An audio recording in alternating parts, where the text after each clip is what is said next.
નોટિસો પણ વારંવાર આપવામાં આવી છે, છતાં પણ મકાન માલિક દ્વારા કોઈ કામગીરી નહીં કરતા, ભાડુઆતોને પણ જાણ નથી કરવામાં આવી. અને કાલે જ્યારે આ માટી ધસી પડી અહીંયા, તો જે મકાન નમી પડવાની દહેશત ઊભી થઈ, એના કારણે એસએમસી તંત્ર દ્વારા પણ જે પ્રમાણે પ્રેશર લગાવવામાં આવ્યું અને સ્થાનિકોનો પણ અહીંયા હુલ્લો બોલ્યો, એટલે મકાન માલિક દ્વારા તાત્કાલિક ધોરણે ભાડુઆતોને ખાલી કરાવી રોડ ઉપર રજળતા મૂકી દેવામાં આવેલા હતા. એટલે પહેલાં તો સૌપ્રથમ મકાન માલિકની સામે કાયદેસર કાર્યવાહી કરવી જોઈએ.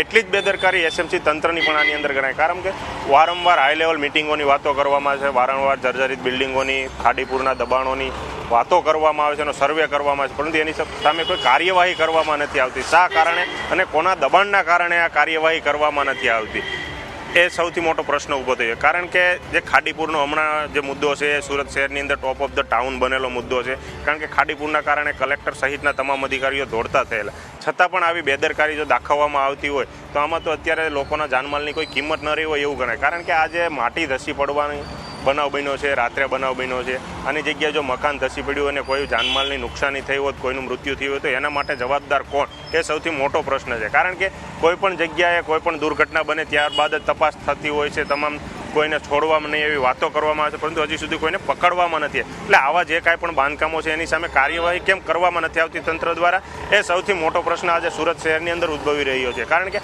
આ કોઈ એક દબાણની વાત નથી, સમગ્ર સુરત શહેરની અંદર તમામ જગ્યાએ આવા દબાણો આવેલા છે, તમામ